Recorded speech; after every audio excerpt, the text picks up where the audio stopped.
قبل خمس شبابك قبل حرامك صحتك قبل سقومك غناك قبل فقارك فراغك قبل شغلك حياتك قبل موتك أو كما قال النبي صلى الله عليه وسلم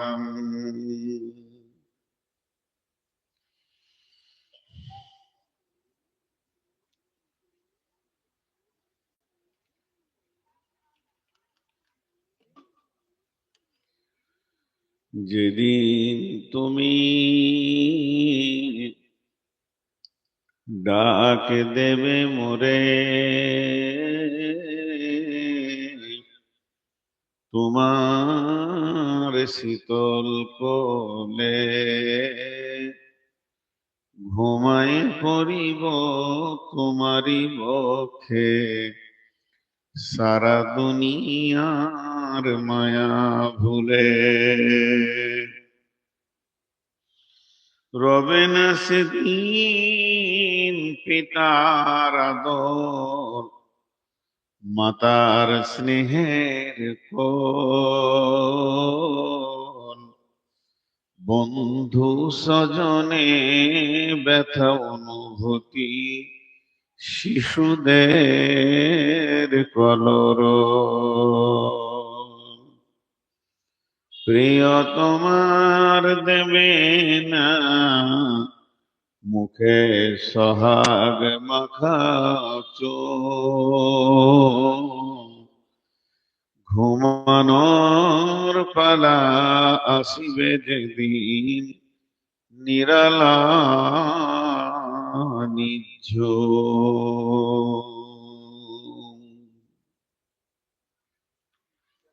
শ্রদ্ধেয় সুযোগ্য আজকের সবার সভাপতি উপস্থিত সামনে আলেম ওলামা বৃন্দ সামনে আমার দিনদার ইমানদার মুমিন ভাই সকল এবং পর্দা থেকে সুন্নে ওয়ালি মুমিনা মা ও বোনেরা, প্রশংসা গুণগান গুণকীর্তন স্তব স্তুতি ভালোবাসা তকদির হায়াত মত রুজি জান্নাত জাহান্নাম পুলসেরাত সবকিছুর মালিক আল্লাহ, যে মহান আজকে আমাদেরকে 2026 সালে 26শে মার্চ রতুয়া অন্তর্গত এই বালুয়া ঘাটে এনে হাজির করে এক মসজিদ কেন্দ্রিক আয়োজিত মহফিল আমাদেরকে হাজির করেছেন এবং সেই সাথে কিছু কথা বলা আর শোনার তৌফিক এনায়েত করেছেন। আমরা সেই মহান মুনিবের দরবারে একবার শুকরিয়া করি আলহামদুলিল্লাহ। দরুদ ও সালাম বর্ষিত হোক আখিরি নবী শেষ নবী ইমামুল আম্বিয়া মেহবুবে কিবরিয়া নবী মুহাম্মদ রাসূলুল্লাহ সাল্লাল্লাহু আলাইহি সাল্লামের উপর আল্লাহুম্মা আমিন আল্লাহুম্মা সাল্লি আলাইহি আল্লাহুম্মা বারিক আলাইহি। আমি আপনাদের সামনে গ্রন্থ মুকুট আল কোরআন থেকে দুটি আয়াত পড়েছি এবং হাদিসে নববী থেকে একটা হাদিস আপনাদের সামনে পেশ করেছি। এগুলোকে সামনে রেখে খুব স্বল্প সময়ে কয়েকটি কথা বলবো বলে নিয়ত করেছি। যদি আমার মাবুদ আমাকে তৌফিক দেন তো আমা তৌফিকি ইল্লা বিল্লাহি আলাইহি তাওয়াক্কালতু ওয়া ইলাইহি উনীব।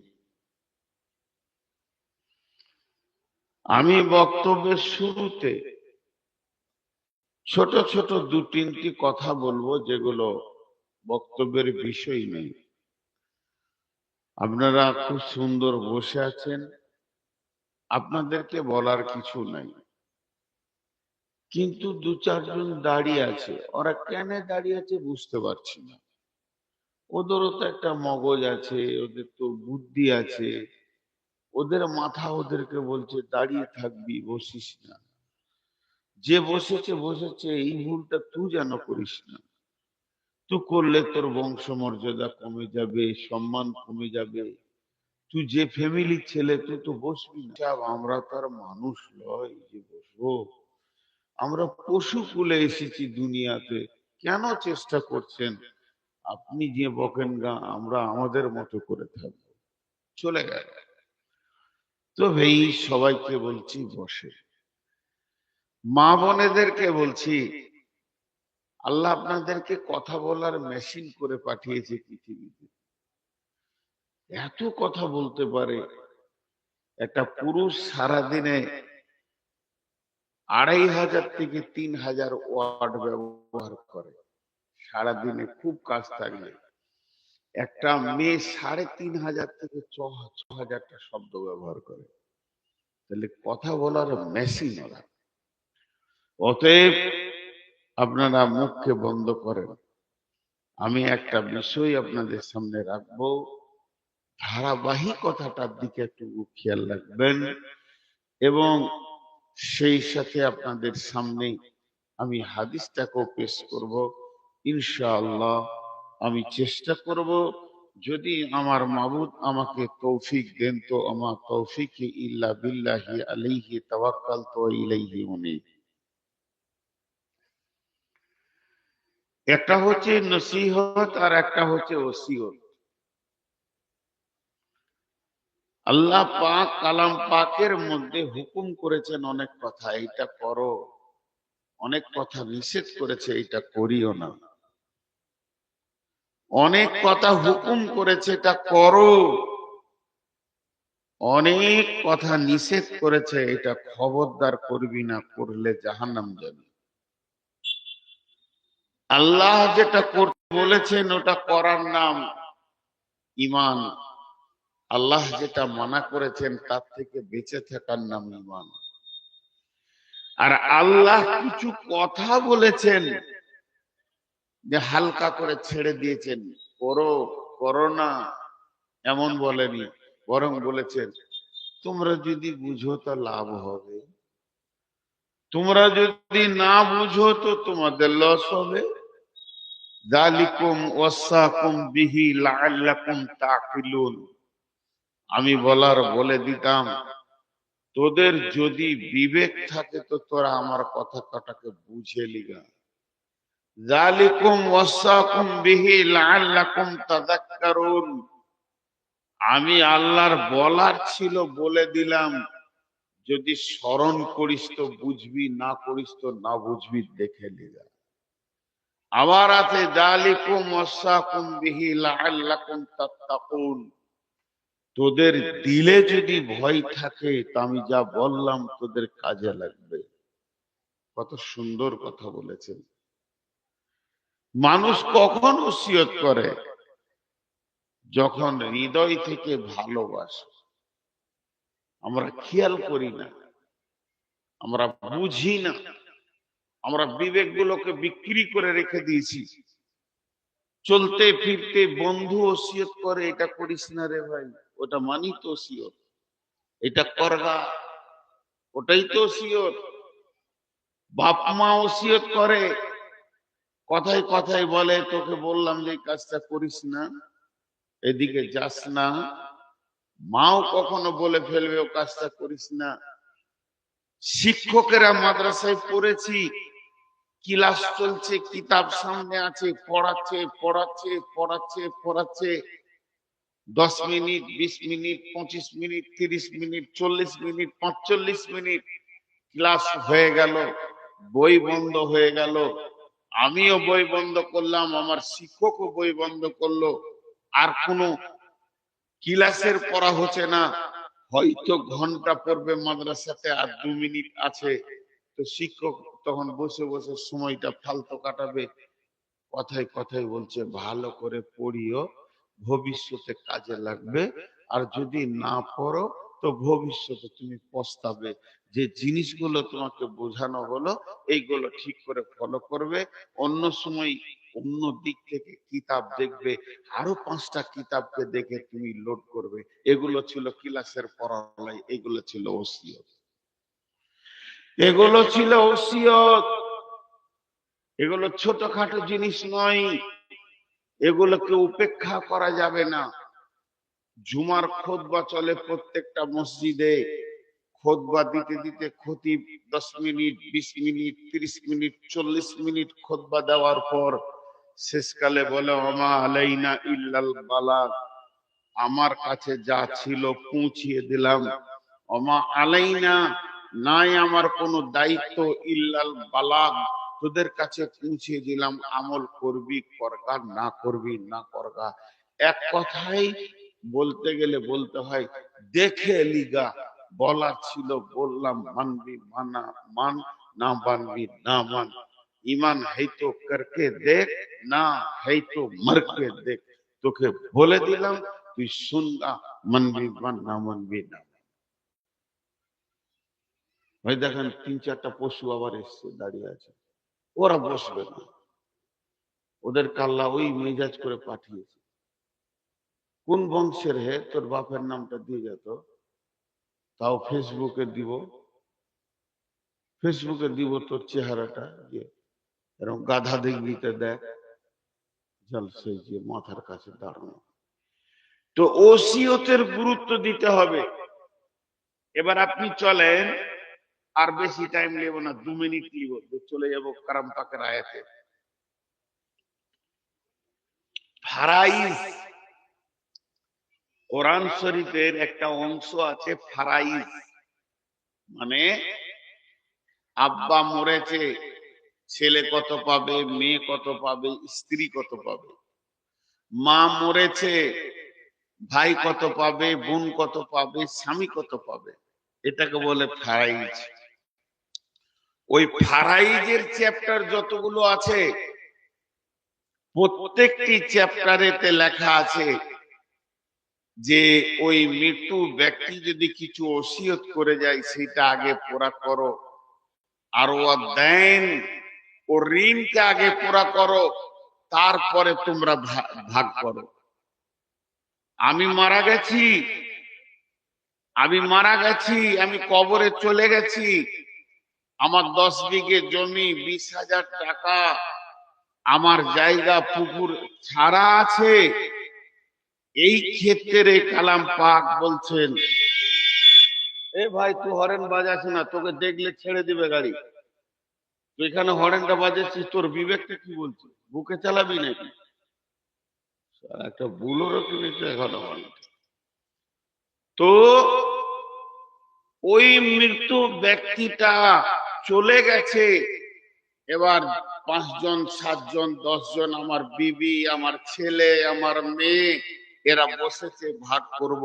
তো ওদেরকে আল্লাহ বলছে যে দেখো, ওই মৃত্যু ব্যক্তি, তোমার স্বামী, তোমার বাপ মরেছে, কিছু বলে গেছে যে মাদ্রাসায় কিছু দিবি, মসজিদে কিছু দিস, তো ওইটা আগে তোমরা তুলে দাও সাজার মাল থেকে। তারপরে দেখো এই মৌলবীর কোন ঋণ আছে কি, ঋণটা পরিশোধ করে দাও, যে তারপরে যেটা বাঁচবে ওইটা তোমরা ভাগ করো। এটা কালাম পাক বলছে। ওসিয়তের কত গুরুত্ব আছে, মাথা খারাপ। বিশ্বজোড়া পাঠশালা মোর, সবার আমি ছাত্র, সারা দুনিয়াটা আমার ক্লাসরুম, আমি সবারই ছাত্র, সবাই আমাকে জ্ঞান দেবে, আমি জ্ঞান নিব।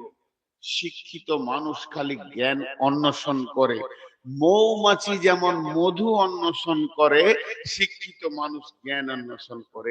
একটা রাখাল, একটা চোর, একটা লম্পট, একটা লুচ্চা যদি ভালো কথা বলে, তুমি ভালো কথাটা শুনো, আছে না?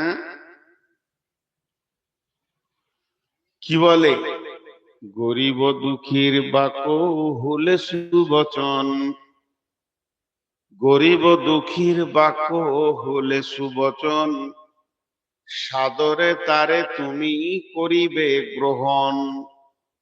সম্রাট ধনীর বাক্য হলে কুবচন, সম্রাট ধনীর বাক্য হলে কুবচন, ঘৃণা ভরে তারে তুমি করিবে বর্জন। সম্রাট সমসুখী সেই ভিখারি, সম্রাট সমসুখী সেই ভিখারি, থাকে যদি তার ঘরে আল্লাহওয়ালি নেককার নারী। তুমি মৌমাছি হয়ে যাও, মধু যেখানে আছে নিয়ে এসো। যে তোমাকে জ্ঞান দেবে, ভালো কথা বলবে, ওটাকে গ্রহণ করো। বাস, আমার উপস্থাপনা শেষ। কিন্তু ছোট্ট একটি কথা বলবো, ওসিয়তের মূল্য কেমন, যে লোকটা ওসিয়ত করবে সেই লোকটার দাম যেমন। ওসিয়তের মূল্য কেমন, যে লোকটা ওসিয়ত করবে তার দাম যেমন। জি, আল্লাহ যদি ওসিয়ত করে ওই রকম মূল্য, রাসূলুল্লাহ সাল্লাল্লাহু আলাইহি ওয়াসাল্লাম যদি ওসিয়ত করে ওই রকম মূল্য, মাস্টার যদি ওসিয়ত করে ওই রকম মূল্য, আব্বা মা যদি ওসিয়ত করে ওই রকম মূল্য। এবার চলেন হাদিসে যাই। বিসমিল্লাহির রহমানির রহিম। وعن ميمون الأوردي قال يعظ رسول الله صلى الله عليه وسلم اغتنم خمسا قبل خمس। কত দামি কথা। সাহাবীটার নাম হচ্ছে মাইমুনিল আওরিদি। তিনি বলছেন, ইয়াইযু রাসূলুল্লাহ সাল্লাল্লাহু আলাইহি ওয়াসাল্লাম, হে মালদার লোক, বালুয়া ঘাটের লোক, ওরে বালুয়ার ঘাটের নারী, মহিলা, পুরুষ তোরা শোন, আমি মাইমুনিল আওরিদিকে আল্লাহ রসুল ওসিয়ত করছেন, ওয়াজ করছেন, নসিহত করছেন, জ্ঞান দিচ্ছেন। কি বলছেন জ্ঞান দিতে গিয়ে? ইগতানিম খামসান কাবলা খামসিন। ভাষাটা রসুলের কি দেখেন, বসবে না, দাঁড়িয়ে এখানে, দাঁড়িয়ে এখানে, অভ্যাস খারাপ। ভাষাটা দেখেন, শব্দগুলো আগে বুঝবেন তাহলে কাজে লাগবে। স্বয়ং রসুল বলছেন ইগতানিম। ইগতানিম মানে গনিমত, নিয়ামত মনে করো। আপনার মসজিদের সামনে মাগরিব পর আমি দাঁড়িয়ে আছি, আর একটা জোয়ান ছেলেকে, একবারে তাগড়া জোয়ান, 30-35 বছর বয়স, ফুল জ্ঞান হয়ে গেছে, এরকম ছেলেকে একটা মুরব্বি এসে কটা কথা বলে চলে গেল কড়া কড়া আমার সামনে। কিরম করে বলছে, তুই ভালো হবি না, মারব থাপ্পড়, তোর দাঁত কটাকে নামিয়ে দিই, তোকে যেগুলো বলছি তুই শুনছিস না, বান্ধরামো করছিস নাকি। এই 2-4টা কথা বলে মুরব্বি চলে গেল দক্ষিণ দিকে। ছেলেটা চুপ করে আছে। আমি ভাবছি যে ছেলেটা রেগে গেল নাকি রে বাবা, মুরব্বি এমন করে কেন বললে। তখন ওর পাশের ছেলেটা বলছে, ওই মুরব্বি আর আব্বা, মুরব্বি আর আব্বা, ওর বাপ ওকে বকেছে। তখন আমার মুখ থেকে কি বের হলো, তুমি বুঝছো না যে এটা কত বড় নিয়ামত, মরলে বুঝো। ওই বুড়াটা কত বড় নিয়ামত, কত দামি মাল, কত দামি সম্পদ, তুমি এখন বুঝছো না। ওকে মরতে দাও, মরলে সেই দিন তুমি ডুকরে ডুকরে কাঁদবে যে আমার বাপ আমাকে শাসন করেছিল, খারাপ কাজ করেছিলাম, তাই সেই দিন ওর মূল্যটা বুঝে আসবে। ঠিক ওই রকম আল্লাহ রসুল বলছে ইগতানিম, গনিমত মনে করো, নিয়ামত মনে করো।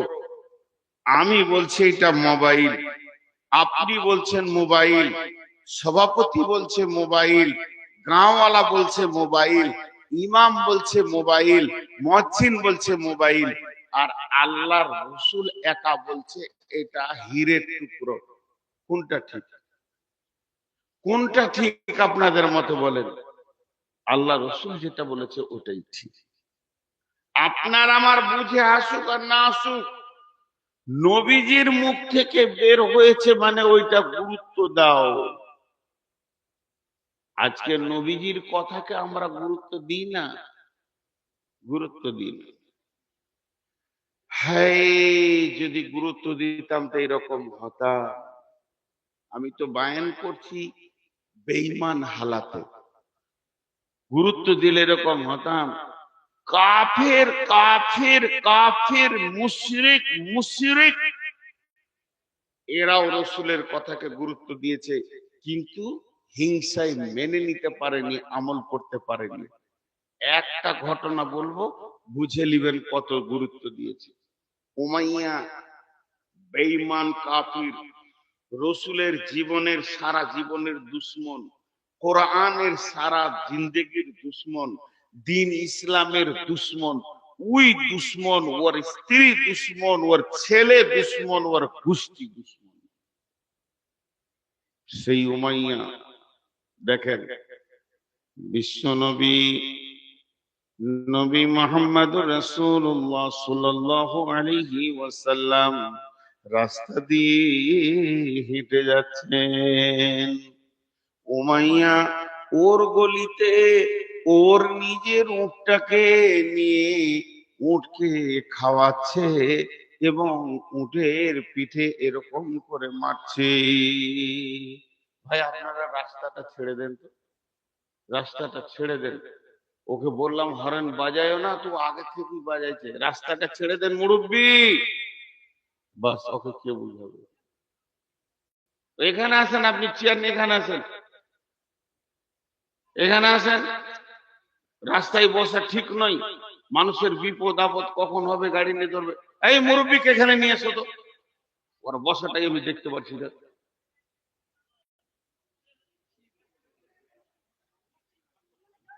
এত জায়গা থাকতে একবারে যে রাস্তার মাঝে বসে বসেন, এখানে সারা রাত বসে থাকেন, জালসা শেষ হয়ে গেলেও বসে থাকেন, কেউ আপনাকে উঠাবে না। বাস আমার দিকে ধ্যান দেন, ওটা কথা বাদ করেন। আর ভাই যারা দাঁড়াচ্ছেন, খাস করে দাঁড়ায়েন না। আমার দুটা রোগ এখন, আমার 390 সুগার খালি পেটে। আর মানুষের সুগার বাড়লে তার মিজাজ কন্ট্রোলে থাকে না, ডাক্তারকে জিজ্ঞেস করে নিয়েন। মাফ করবেন, বিনা কারণে ছেলেকে মেয়েকে বকে দিচ্ছি, তারা নাই নিজের বলি সহ্য করছে, আপনাদেরকে বকলে সহ্য করবেন? জুতা ছুড়ে দেবেন। কিন্তু আমি আগেই বলছি, আমার মিজাজ আমার কন্ট্রোলে নেই, আপনাদের হাত পায়ে ধরে মাপ চেয়ে নিয়েছি। 390 সুগার, বিধায় আপনারা ঠিক জায়গায় বসবেন, বেশি চলাফেরা করবেন না। আর এই যে আসছে যেছে, এগুলো পাছায় পারলে কেউ লাত মারেন, একটা করলে লাত মারেন আর বলের মতো ফেলে দেন। বয়সগুলো সব অল্প আর বিরক্ত করছে, কেউ রাস্তায় দাঁড়াবে না। আবার গাড়ি আসবে রোড চলার জন্য। আপনারা যে রোড সাইডে বসেছেন, এটা একবারে সুন্নতের খিলাফ, এটা রাসূল ইসলাম মানবেনই না, মানবেনই না। আপনারা কি বলতে চাইছেন বলেন, আপনাদের সাথে আগে কাজটা ক্লিয়ার করে নিই। রোডে বসাটা রাসূল ইসলাম মানবেনই না, এটা ইসলামে নাই, শরীয়তে নেই।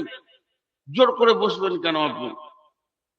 মুসলিম এমন বসবে কাউকে, এই ঘুমিয়ে গেছে, বাড়ি পাঠাতো, বাড়ি পাঠা, ওই ঘর যা, খুঁজছে যা, ঘাড়টার গুঁজে দি কোন ধরনের শ্রোতা, ওর মুখ দেখা যায় না, গোটাটা মুখ বুঝে গেছে। এবার চলেন আবার সেই কথায় ফিরে যাচ্ছি। আল্লাহ নবী রাস্তা দিয়ে হেঁটে যাচ্ছেন, উমাইয়া ওর গলিতে ওর উটটাকে খেতে দিছে, ভুসি দিল, খাবার দিল, আর উটের গায়ে এইরকম করে করে থাবা মারছে, উটকে সাবাস দিচ্ছে, আনন্দ দিচ্ছে। আর উটকে নিয়ে উমাইয়া ব্যস্ত রয়েছে। ঠিক এইরকম টাইমে নবীজি রাস্তা দিয়ে হেঁটে যাচ্ছে। উমাইয়া রসুল ইসলামের দিকে তাকিয়ে বলছে, এই বেটা মোহাম্মদ। ও তো বেঈমান, ও তো আর দরুদ পড়বে না, সাল্লাল্লাহু আলাইহি সাল্লাম বলবে না, আমরা সাল্লাল্লাহু আলাইহি সাল্লাম বলবো। এই বেটা মোহাম্মদ সাল্লাল্লাহু আলাইহি সাল্লাম,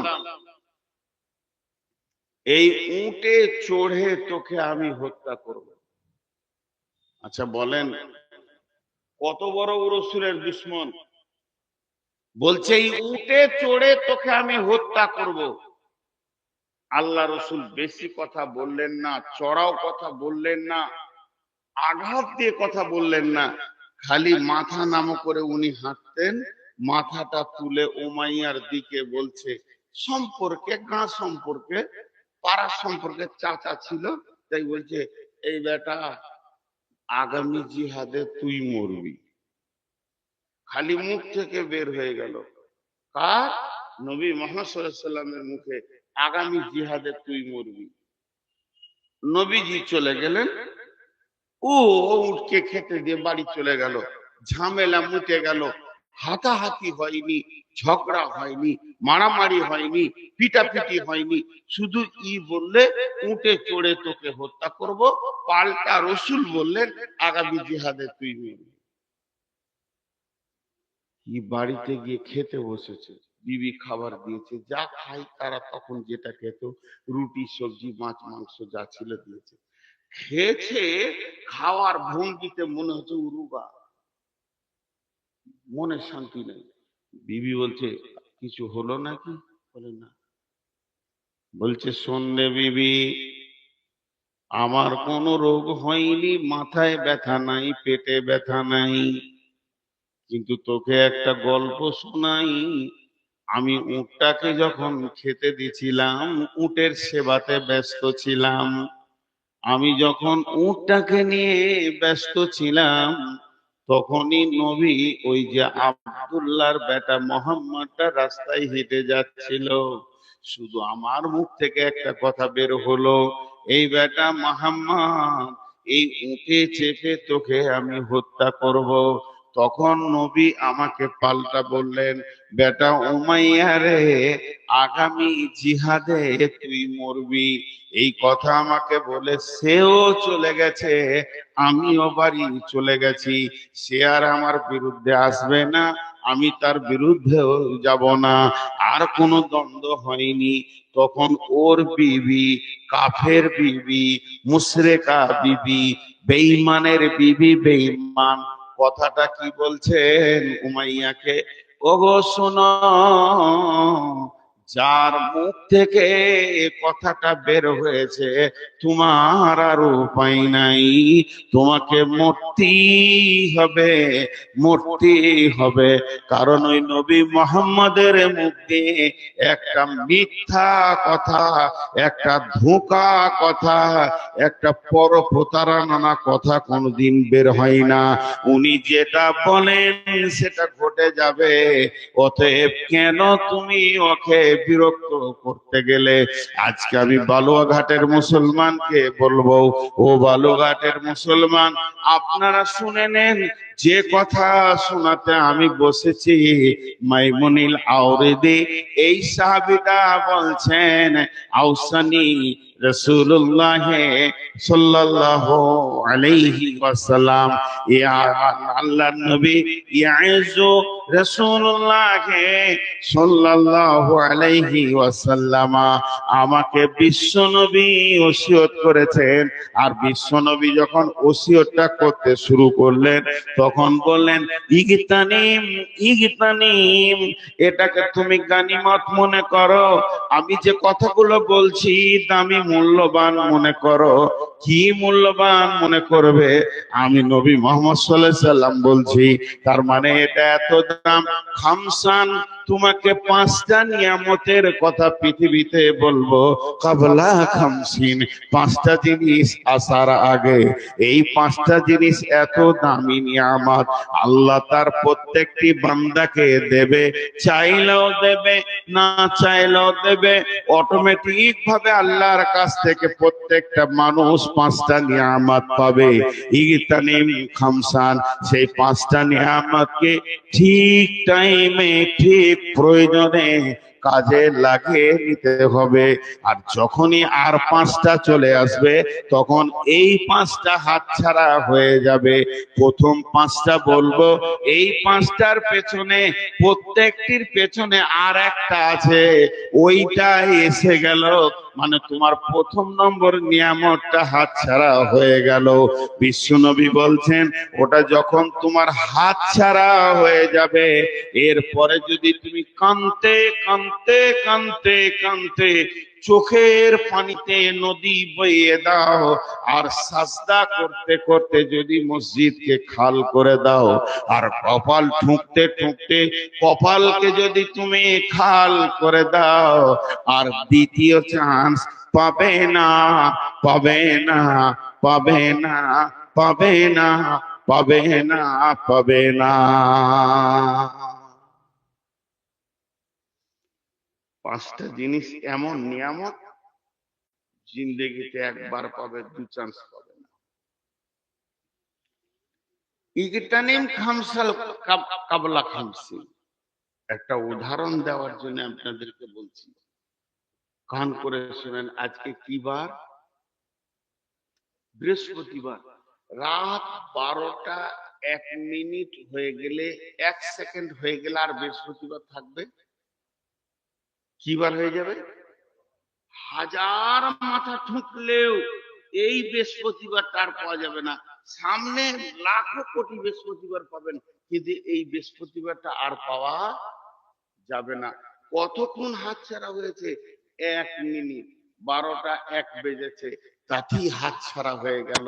এখন যদি ওই লোকটা কেঁদে কেঁদে বলে, আল্লাহ এই বৃহস্পতিবারটা আর একবার দাও, আমার একটা কাজ ছিল, আমি আজকে করতে পারিনি, বৃহস্পতিবারটা পেলে কাজটা করে নিতে পারবো, মাথা ঠুকে মরে গেল, আর দ্বিতীয় চান্স পাবে না।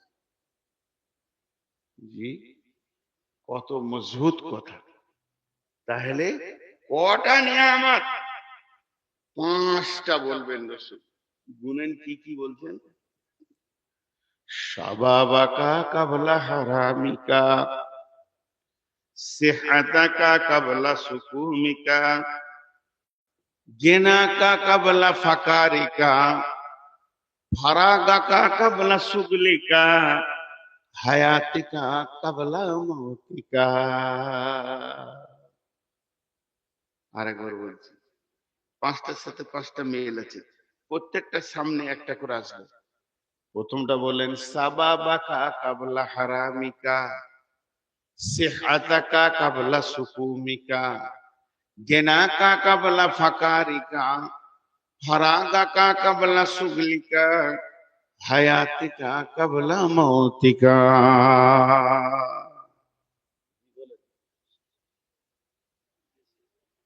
হ্যাঁ, এমএলএ কে কই কই টাকা দিতে হবে, টাকা না দিলে দেবে। হ্যাঁ, আমি আপনাকে চিনি তো, এর আগে দেখছি, বাইরের কাছে দিলাম, কথা বলে দিলাম।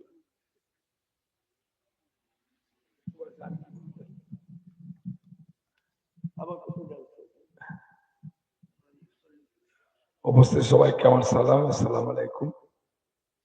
উনি খুব খ্যাতনামা বক্তা, বিভিন্ন জায়গায় খুব সুন্দরভাবে বক্তব্য রাখেন।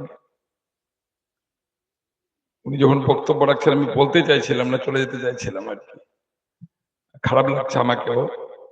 শুধু আপনাদেরকে সালাম দিবার জন্য দাঁড়ালাম। আমি আশা রাখবো যে আল্লাহর হুকুমে আপনারা সকলে ভালো থাকবেন।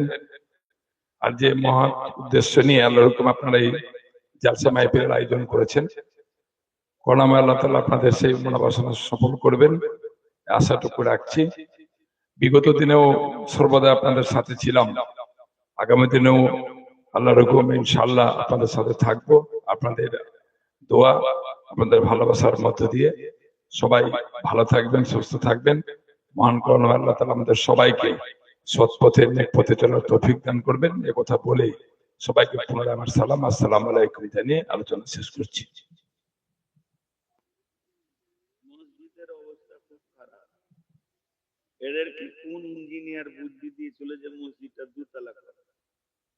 দুতলা করা ঠিক হয়নি, ভাঙতে হবে। নিচে তলায় ক্যান্সার হয়ে আছে। দেখলাম তো অনেকগুলো মসজিদ বানালাম আমি। ভাই আমি মাদ্রাসা বানাইনি, যত বক্তা তত মাদ্রাসা। আমি মাদ্রাসা কেন বানাইনি আজকে বলে দিই। আমার জন্মের আগে আমার গায়ে মাদ্রাসা আছে, বিরাট মাদ্রাসা। একটা গায়ে দুটো মাদ্রাসা করে ফেতনা করবো, এতেই তো ছেলে পিলে কম। তো মাদ্রাসা আমি করিনি, আল্লাহ আমার হাত দিয়ে 2.5-3 কোটি টাকার মসজিদ করেছে। এগুলো বাইরের টাকা লয় যে এসেছে হুড়ুর করে, খেটে খুটে করেছি, নিজে দিয়েছি, লোকের কাছে চেয়ে চেয়ে করেছি। এই মসজিদটা দেখে দুতলা করা ঠিক হয়নি, ভেঙে উড়িয়ে দিতে হতো, তারপরে করতে হতো। তাতে আরো 2 বছর লাগুক। তবে মসজিদটা ভালো লাগলো খুব, মাশাআল্লাহ। আপনারা করছেন, করেন। হুম। তো আপনি কিছু মসজিদে দিয়ে যান আল্লাহর রাস্তে। আর মুসলমানদের একটু চেতনা থাকা দরকার। সামনে ইলেকশনে আমিও নাগরিক পশ্চিমবঙ্গের, আমারও হক আছে কথা বলার। আমি যদি অন্য দেশের হতাম তা বলতাম না। এমন একটা দিন আসছে, হুঁশিয়ারে ভোটটা মারবেন। কারণ এই এই এই ইলেকশনটা খুব হাড্ডাহাড্ডি জিনিস চলছে। ভুলবশত আপনার ভোটটাকে নষ্ট করে দিয়েন না, এটা আমি বারবার বলবো। দিচ্ছে মানে এমএলএ দের চাপও খুব বেশি আপনাদের, মানে প্রতিটি গলি গলি জালসা। আচ্ছা, যাকে দিয়েছে আলহামদুলিল্লাহ, দোয়া করবো আল্লাহ, আল্লাহ যেন ওনাকে ওনার স্থানে রাখেন। কিন্তু আর 5,000 দিলে ভালো হতো। আমাদের স্বভাব খারাপ তো, অল্পদের পেট ভরে নেয়। জি জি, না চাপ নাই বলছে, ওনাকে আপনাকে ভালোবাসে। আর 5,000 চাইছিলাম, আমাদের স্বভাব খারাপ। যদি 15 দিতেন তাও 5,000 চাইতাম, তো 20 করতাম। স্বভাব খারাপ, মাসালা দিয়ে দিছে। কিন্তু আমি বলছি যে এবছর ভোট যেন কেউ লস না করে। আমি বললাম তো যে আমি এই দেশের নাগরিক, আমার হক আছে। ওয়ালাইকুম সালাম, বসো। হ্যাঁ ভালো, তোমাকেই তো দেখা করতে এসেছি। তো আপনাদেরকে বারবার বলছি, হাতগুলো ধরে বলছি, ভুলবশত অন্য জায়গায় মারবেন না। অনেক ভুল, এই যে ভাবছেন যে 3টে 4টা পার্টি এসে আবার হাজির হয়েছে, এগুলো কই বেঈমানরা পাঠিয়েছে। হুঁশ রাখবেন, ভোটটাকে বাটিয়ে দেওয়ার জন্য, ভাগ করে দেওয়ার জন্য।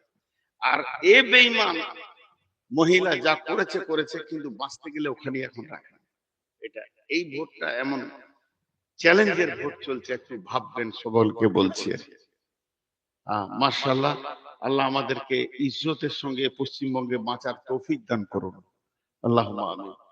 তাছাড়া চারিদিক থেকে পশ্চিমবঙ্গে ঠিক মরা কুকুরকে যেমন শিয়ালে টানাটানি করে, পশ্চিমবঙ্গে সেই টানাটানি শুরু হয়ে গেছে। একদিকে আরএসএস লেগেছে বিজেপি কে নিয়ে, আবার বিজেপি কিছুগুলো ছোট ছোট ইঁদুরের মতো বাচ্চা ছেড়ে দিয়েছে যে তোরাও লেমিনেশন ফাইল করে ভোটটাকে ভাগ করে দিগা মুসলিমদের। খবরদার ভুল করবেন না। শাসন করতে হয়, নিজের ঘরের ছেলেকে 2 চড় মেরে শাসন করব, কিন্তু পদেও ফেরা, পদে রেখে শাসন করব। পদ থেকে সরিয়ে দিয়েন না, তাহলে মুশকিল হয়ে যাবে। আমি যতটা বলার বলে দিয়েছি, বিবেক থাকলে বুঝে নেবেন। কারণ লড়তে হবে আমাদেরকে, এটা লড়াই এসে গেছে। যাক, আল্লাহ আমাদেরকে ঠিক জায়গায় ভোট দেওয়ার তৌফিক দান করুন এবং মুসলমানদের ইজ্জত আবরু হেফাজত করেন, আল্লাহুম্মা আমিন। আমি যে বক্তব্য রাখছিলাম সেখানে আবার ফিরে যাচ্ছি। বিশ্ব নবী বললেন 5টা জিনিসকে নিয়ে। আর একটা কথা বলছি, ওই সাইডে যারা রাস্তায় বসছেন, আবার বসেছেন কিন্তু না, চেয়ার লয়, ওদের অভ্যাস খারাপ। আবার গাড়ি আসবে, আবার হরেন মারবে। দোয়া করবে আল্লাহ আপনাকে হেফাজত করবে। আমি আপনাকে চিনি, আগে থেকেই চিনি, এই এলাকায় ঘুরছি তো। খেপা পাগলা মানুষ গায়ে গায়ে ঘুরে বেড়ায়। এমএলএ হতে পারলাম না, এমপিও হতে পারলাম না। আগামী দেখবো লোকসভাতে মালদায় দাঁড়াবো, যদি দেয় এমপি হবো ইনশাআল্লাহ। জি, চলে যাই আবার আমরা ফিরে। মধ্যখানে একটা বিরতি হয়ে গেল, প্রয়োজন ছিল এটা। এটা এই ইলেকশনটা খুব গুরুত্বপূর্ণ বলে আমি অনেকটা মেনে নিয়েছি, কারণ খুব গুরুত্বপূর্ণ। আবার ফিরে যাই আমরা বায়ানে। বিসমিল্লাহির রহমানির রহিম। ইগতানিম খামসান ক্বাবলা খামসিন, শাবাবাকা ক্বাবলা হারামিকা, সিহহাতাকা ক্বাবলা সুকুমিকা, গিনাকা ক্বাবলা ফাকারিকা, ফারাগাকা ক্বাবলা সুগলিকা, হায়াতিকা ক্বাবলা মাউতিকা।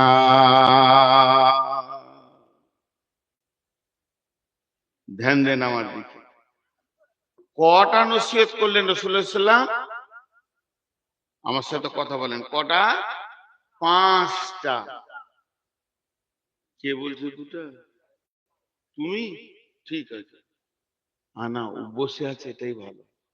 5টা ওসিয়ত করলেন, তার মধ্যে নাম্বার 1টা ধরছি, 4টা এখন বাকি থাকলো। নবীজি বলছেন, মা আমার, বোন আমার, কান করে শুনবেন, পুরুষেরা কান করে শুনবেন।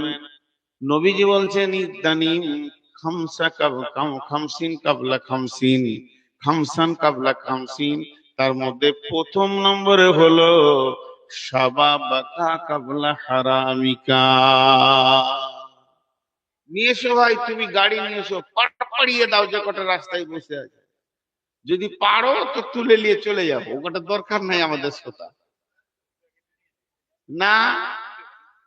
লিলে করে নিলাও যে কটা বসে আছে। এত বললাম রাস্তায় বসিও না, কখন কে গেলে ডিস্টার্ব নয়। যাও যাও ভাই যাও, ওইদিকে 2-4টা আছে টিলাতেও কটা পালে নিলাও। হ্যাঁ, তোমার তো লেওয়ার মতো জায়গাও রয়েছে। হ্যাঁ, নিলাও। হায় রে, কত ডিস্টার্ব করছেন আপনারা।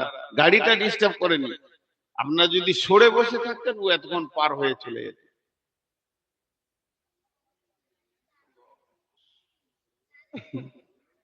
বুঝে না মানুষ, কে বুঝাবে এদেরকে?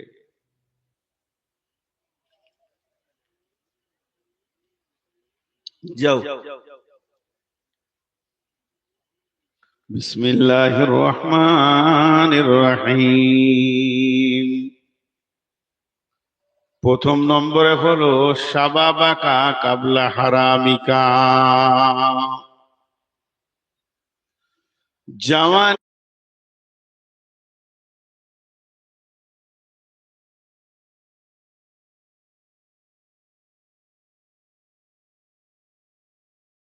আল্লাহর হুকুমের উপরে ব্যয় করতে পেরেছে, সে আরশের নিচে ছায়া পাবে।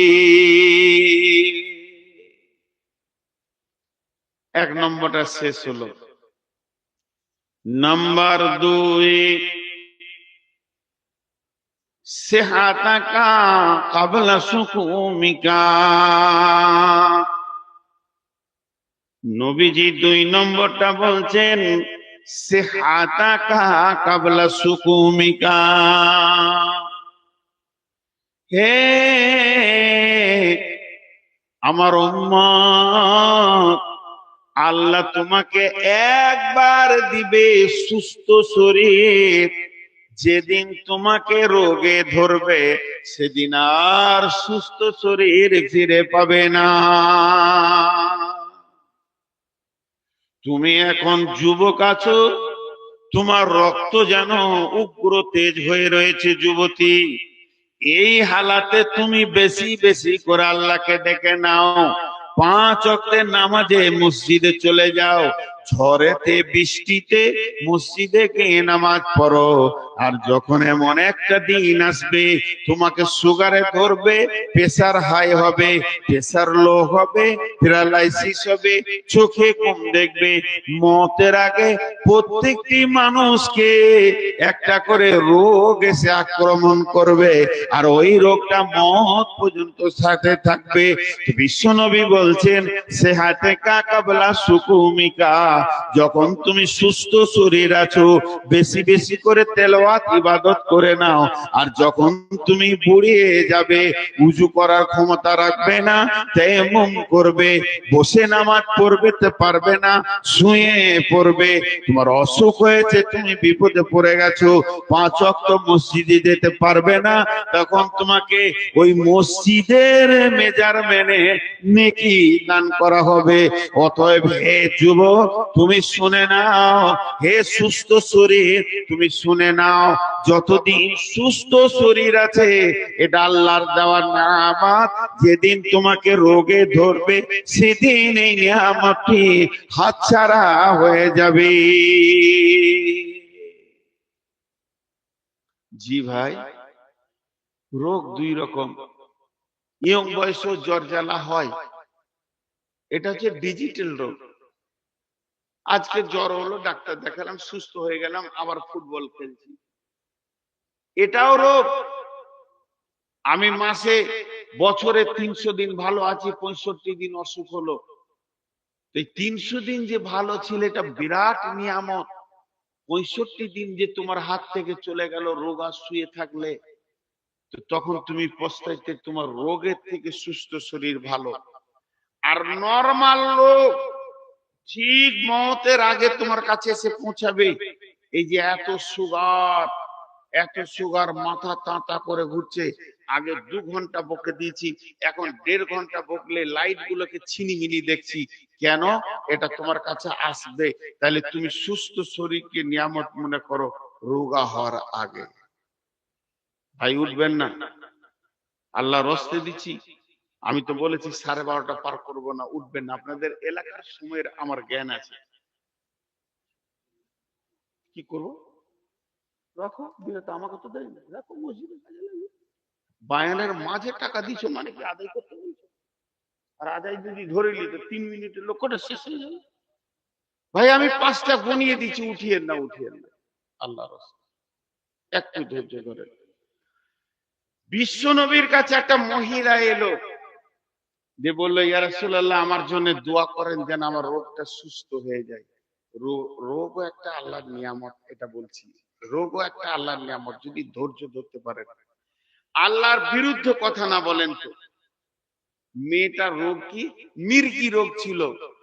যখন রোগ উঠতো ওর কাপড় চোপড় উল্টা পাল্টি হয়ে যেত, ওর হুঁশ থাকতো না। যখন হুঁশ থাকতো তো আফসোস করতো। নবীজিকে এসে বলেন, রাসূলুল্লাহ আমার জন্য দোয়া করেন যেন আমার রোগটা ভালো হয়ে যায়। নবীজি বলেন, শোনো, তোমার জন্য দোয়া করব, তোমার রোগটা ভালো হয়ে যাবে, কিন্তু তুমি কিয়ামতের দিন প্রাইজ পাবে না। যারা মৃত্যু পর্যন্ত রোগকে ভুগে তাদেরকে আল্লাহ খাস প্রাইজ দিবে কিয়ামতের মাঠে। তখন মেয়েটি বলল, ইয়া রাসূলুল্লাহ আমার জন্য দোয়া করতে হবে না, খালি একটা দোয়া করেন, আমি যখন রোগটা উঠে তখন আমার হুঁশ থাকে না, আমি ন্যাংটা হয়ে যাই, ওইটা যেন না হয়। তারপর থেকে মেয়েটার কাপড় সরতো না, রোগটা ছিল। নাম্বার 2, বিশ্বনবী বলছেন সুস্থ শরীরকে নিয়ামত মনে করো রোগা হওয়ার আগে। নাম্বার 3, ফারাকাকা কাবলা সুগলিকা। এটা লম্বা করে বলবো না, 1 মিনিটই আপনারা বুঝে নেবেন। ফারাকাকা কাবলা সুগলিকা, ফারাকাকা কাবলা সুগলিকা। সময় একটা নিয়ামত, সময় একটা বহমান নিয়ামত। আমি চলি না, আপনি বসে আছেন, আমি বসে আছি, আপনি নিচে বসে আছেন, আমি চেয়ারে বসে আছি, সভাপতি বসে আছি, আমরা কেউ চলছি না, কিন্তু সময় চলছে। নবীজি বলছেন তোমার কাছে সময় একবার আসবে, 2 বার আসবে না। দেখেন, প্রতিটি সেকেন্ড একবার আসছে আর চলে যাচ্ছে, একবার আসছে আর চলে যাচ্ছে। অতএব যদি তুমি চালাক হও, সময়টাকে কাজে লাগিয়ে নাও, সময়কে ফালতু উড়িয়ে দিও না। গাঁজাতে উড়াইও না, গাছতলায় বসে বসে উড়াইও না, দোকানে গল্পে নষ্ট করে দিও না। এই সময়টার মূল্য কখন বুঝবে? যখন কিয়ামতের দিনে একটা নেকির জন্য জাহান্নামের ফয়সালা হয়ে যাবে, তখন তুমি নিজেই বলবে ফালতু দোকানে বসে কাটিয়েছিলাম, একবার যদি সুবহান আল্লাহ বলতাম বা মসজিদে যেতাম, আজকে একটা নেকির অভাবে জাহান্নাম যেতে হতো না। অতএব নবীজি বলছেন, তোমাকে যে সময়টা দেওয়া হয়েছে, তুমি পৃথিবীর মাটিতে মায়ের পেট থেকে কবরের পেট পর্যন্ত মধ্যখানে 70 বছর পাবে, 65 বছর পাবে, 60 বছর পাবে, 40 বছর পাবে, 45 বছর পাবে, 42 বছর পাবে, 48 বছর পাবে। এটা আল্লাহ লিখিত করে পাঠিয়ে দিয়েছে। তাহলে এর থেকে তোমার সময় আর বাড়বে না, কমানো যাবে না। তাহলে বাকি এই 50 বছরটা তুমি ফালতু চায়ের দোকানে নষ্ট করে দিও না। তোমার সময় তো বাঁধা আছে, ঠিক ঠিক কাজে লাগে এখান থেকে যাও, নচেত তোমাকে পস্তাইতে হবে। এর জন্য নবীজি বলছেন, সময় একবার আসে আর একবার চলে যায়। যখনই চলে যায়, মাথা ঠুকলে দ্বিতীয়বার আর আসবে না। আমার বয়স হচ্ছে 54 বছর 3 মাস, জানুয়ারি ফেব্রুয়ারি 3 মাস 18 দিন। সকাল হবে তো 19 দিন হয়ে যাবে, 3 মাস 18 দিন আর থাকবে। সময় নিয়ামত, একবার চলে গেলে দুইবার আসবে না। তিনটে বলা হয়ে গেল, যৌবন নিয়ামত বুড়িয়ে যাওয়ার আগে, সুস্থ শরীর নিয়ামত রোগা হওয়ার আগে, 3 নম্বর হলো সময় নিয়ামত হাত ছাড়া হওয়ার আগে। নাম্বার 4 নাম্বারটা হচ্ছে গেনা কা কাবলা ফাকারিকা। গেনা কা কাবলা ফাকারিকা, মাল সম্পদ টাকা পয়সা এটা একটা নিয়ামত। পৃথিবীতে তুমি এক চান্স পাবে, দ্বিতীয় চান্স পাবে না। এখন আমাকে আল্লাহ মালের মালিক করেছে, আমার মাল আমার এই আঙ্গুলের ইশারায় চলে। আমার মালকে বলি ওখানে যা, ওখানে চলে যা, এখানে চলে আয়। কিন্তু নবীজি বলছেন, একদিন এই মালটা তোমার কাছ থেকে কেড়ে নিয়ে মালিকানা চেঞ্জ করে দেওয়া হবে। সেই দিন তুমি পস্তাবে, আর মাল দ্বিতীয়বার পাবে না। ব্যবসা বাণিজ্য চাকরি বাকরি করে 3 কোটি টাকা করে একটা বাড়ি করেছি, নগদ ক্যাশ একদম টাকা 3 কোটি টাকা ব্যাংকে আছে। আমি যদি এখনই বলি ব্যাংক ম্যানেজারকে টাকা দে, দিয়ে দিবে। টাকাটা আমি খরচা করে দিলাম, গরিবকে দিয়ে দিলাম, কাউকে গাঁজাতে দিয়ে দিলাম, মদে দিয়ে দিলাম, মসজিদে দিলাম, মাসে দিলাম, যেমন যাবে করব। কিন্তু কিন্তু আমি ফকির হয়ে যাওয়ার আগে মালটা নিয়ামত মনে করো। এই ছেলেটা খুব বিরক্ত করছে আমাকে, প্রতি মিনিট একবার করে বিরক্ত করতে, হাত ইশারা করে করে পারছি না। এই তুই এখানে আয় তো, মোবাইলটা নিয়ে এখানে আয়। বেয়াদব, এত বদমাস ছেলে। যখনই আমি একটু ভাইটাল কথা বলছি তখন দিচ্ছি, ফের হাসছো। এমন মার দিব তো 3 দিন শুধু পায়খানা করি। ইডিয়েট কোথাকার। তো শুধু গরিব, রসুলের ভাষাটা তর্জমা করি, গেনা কা কাবলা ফাকারিকা। গেনা কা কাবলা ফাকারিকা, তুমি জ্ঞানী আছো, মালদার আছো, মালকে কাজে লাগাও। ফকির হয়ে যাওয়ার আগে তুমি একদিন ফকির হয়ে যাবে। আমি নূর মোহাম্মদ নিশাখর, মালের নিশাখর, আমার হুঁশই নাই, ফকির কি করে হবে? আমি এখন 25-30 কোটি টাকার মালিক, ফকির হব? দিন 10,000 করে খেলে আর বাঁচবো তো 10 বছর, টাকা উড়াবে না। রসুল বলেছে তুই ফকির হবি, ভিখারি হবি, ভিখারি। লে মজা। কিন্তু রসুল যা বলেছে সেটাই ঠিক। কেমন ফকির? আমার বয়স হয়ে গেল আর 83, 84, 86, 90, 96। উজু করতে গিয়ে 3 বার উজু করি, হুঁশ থাকে না, মাথার কাজ করে না। আমার মাথা দিয়ে আমার ব্যবসা আর চলবে না। এখন আমার যোগ্য ছেলে উঠে গেছে, দুটি ছেলে ওই 30 কোটি টাকা তারা 15 কোটি করে ভাগ করে নিয়ে তারাও উজান টানছে ব্যবসা বাণিজ্যে। আমি যেমন নিশাখোর ছিলাম, নিশাখোরের বেটা নিশাখোর হয়ে গেছে, টাকার পেছনে হুর হুর করে দৌড়ছে, আর কি করব করে বেড়াচ্ছে। আর টাকাওয়ালা কি ব্যাংকে খালি ডেকে পাঠাবে আর ঋণ দিতে চাইবে, খালি বলবে তোমার 15 কোটি আছে আর 200 কোটি নিয়ে এলাও, এই যেন দিন রাত করবে। আর ছেলেরা ওই নিশাতেই ধরছে। আর আমার বয়স 96, হাতে আর টাকা নাই, ব্যবসা বাণিজ্য ওরাই দেখছে, আমি ঘর মসজিদ, মসজিদ ঘর, ঘর মসজিদ, মসজিদ ঘর। একটা গেঞ্জি পরে আছি, গরমের দিন, আসরের সময়, হাতে একটা লোটা আছে, উজু করব, নামাজ পড়ব। আর আমার দাম নাই, ফকির। ফকিরটা এবার বুঝতে পারছেন, 30 কোটি তো আমারই, ওরা 15 কোটি করে নিয়েছে, তো কি হলো? আমি বলবো হবিবুর রে 5 লাখ দে, মসজিদে দিব না। এবার বসে বসে গুনছি, 96 বয়স হলো, মনে হয় আজরাইল আসছে, মরেই তো যাব। পাড়াতে তো সব মরে গেল, আমার সৎকার গলা কেউ নাই, তাহলে এবার আমি যাব, কবরে কিছু করি। এমন সময় মসজিদে মাইকি ইমাম সাহেব সুরেলি কণ্ঠে বলছে, যে মসজিদ বানাবে মামবালা লিল্লাহি মসজিদান বানাল্লাহু লাহু বাইতান ফিল জান্নাহ, আল্লাহ তার জান্নাতে ঘর বানাবে। ভিতরটা যেন একবার উতল পাতল করে, ওরে জান্নাতে ঘর পেয়ে যাবো।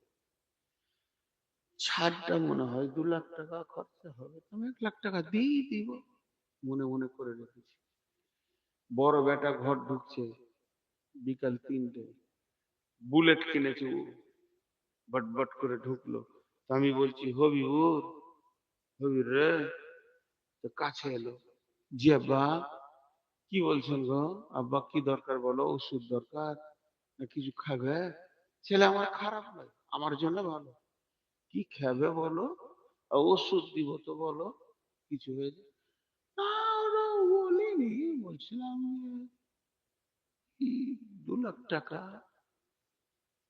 কথা বলার কাটিং জানে, শাসন করে বলতে পারছে না, এই 2 লাখ টাকা নিয়ে আয়। কেন? ও বুঝি না, তুই টাকা দে, টাকা আমার। কি বলছিস তুই, নে আয়। এই ক্ষমতাটা চলে গেছে। দে, ঘন ঘন ঢোক গির্জার বাজে, 2 লাখ টাকা। না, হ্যাঁ 2 লাখ টাকা। টাকা কি করবো বাবা? কি করবে গো? মসজিদের ছাদটা হচ্ছে তো দিতাম। মৌলবি তো কথা শুনতে না, ছাড়ো। দিলে না। ফকির, বিশ্বনবী বলছে, তোর মতো ফকির যারা চেহে খায় তার থেকেও তুই খারাপ। থাকতে গরু বয়না হাল, তার দুঃখ সর্বকাল। এত টাকা ইনকাম করলি, 2 লাখ টাকা দিতে পারলি না। এখন ছোট জমির উল্টে তখনই ঢুকছে মোটর সাইকেল নিয়ে। দেখছি দিল না, তো ওকে বলি 5,000 তো দেখ, 2 লাখ থেকে 5,000-এ চলে এলো, 40 দিয়ে ভাগ করে। যে খালি ওর নাম নিয়েছে জমিরুল, জমিরুল। তো ওইখান থেকে গাড়িটা স্ট্যান্ড করছে আর বলছে, কি হলো তোমার, আবার কি হলো? তখন শুকনা ঢোক গিলে বলছে, শুধাইছি, বাড়ি এলি নাকি? আর টাকার কথা বলতে পারলাম, তুই বাড়ি এলি নাকি, এটা শুধাইছি। কাজ কি কদ্দূর হলো? নবীজি বলছেন, কাগজ নাও কলম নাও, বসে যাও, যে তুমি ভেবে দেখো তুমি এখন ভিখারি। যারা প্রতিদিন দরজায় দরজায় চেয়ে খায়, ওর থেকেও ভিখারি। এরপরে মনে মনে ভেবে নিল যে আমি এত কিছু করেও দিতে পারলাম না, তাহলে বিদেশি বক্তাটা এসেছে, 1 কাপ চা খাওয়াবো। তার তো বেটাদের দরকার নাই, বহুকে জিজ্ঞেস করি। বউকে গিয়ে বলছে, মা খাদিজা কি করছো মা? বলে, কেন আব্বা বলেন কি করতে হবে? বলে, বর্ধমানে নূর মোহাম্মদ এসছে, 1 কাপ চা করে দাও। এই চাটা খোয়াইলেও তো নাকি পাবো, কত নিচে চলে গেল। খাদিজা বলে দিল, আব্বা আমি ব্যস্ত আছি, ছেলে পেলে নিয়ে রান্না বান্না নিয়ে পারবো না, ছোটকির কাছে যাও। ছোটকি আগেই বলে দিল আমার কাছে আসবে না। নবীজি বলছেন এর মতো ভিখারি কে আছে যে না কাবলা ফাঁকা রেখা, কারণ এখন তোমার হাতে মাল আছে, ছেলের আব্বা বলে টাকা চাইছে, এখন তুমি মালের গাড়িটা নিয়ে মসজিদে লাগিয়ে নাও, মাদ্রাসায় লাগিয়ে নাও, না হলে এই মাল তোমার বন্টন হয়ে যাবে। ধন ধন করিও না, ধন অপরজন, মরিলে তোমার সঙ্গে যাবে না কো ধন। ধন জন অপরজন না রহে কাহার, অপরে তোমার মালে উড়াবে বাহার। তুমি রাস্তার ধারে কবরে পড়ে থাকবে, দুদিক থেকে গোঁতা চলবে, সুদ কেন খেয়েছিলি বল, দাঁড়ি কেন মেরেছিলি বল, ব্যবসায়ী লোককে ঠকেইছিলি কেন বল, মার খেতে খেতে তুমি সার হয়ে যাবে। আর তোমার কবরের পাশ দিয়ে তোমার বেটা বুলেট গাড়ি নিয়ে বদবদ বদবদ করে চলে যাবে, একবার মুখ দিয়েও বলবে না আল্লাহ আমার আব্বাকে জান্নাত দাও, আর একবার মাদ্রাসা মসজিদের জন্য পকেট থেকে 10,000 টাকা টেবিলে নামিয়ে দিয়ে বলবে না এটা আমার আব্বার জন্য দান করলাম। অতএব নবীজি বলছেন তুমি 4 নম্বরটা শুনে নাও, যে না কাবলা ফাঁকা রেখা, যতদিন মাল তোমার হুকুমে আছে ততদিন তুমি ধনী, যেদিন মাল তোমার হুকুমে ট্রান্সফার হয়ে যাবে বাইরে, সেদিন তুমি ফকির।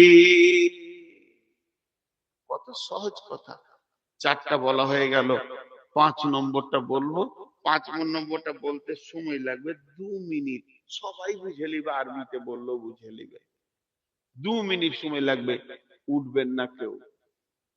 1 নম্বর যৌবনকাল নিয়ামত বার্ধক্যের আগে, 2 নম্বর সময় হলো নিয়ামত হাতছাড়া হওয়ার আগে, 3 নম্বর সুস্থ শরীর নিয়ামত রোগা হওয়ার আগে, 4 নম্বর মাল নিয়ামত গরিব হয়ে যাওয়ার আগে।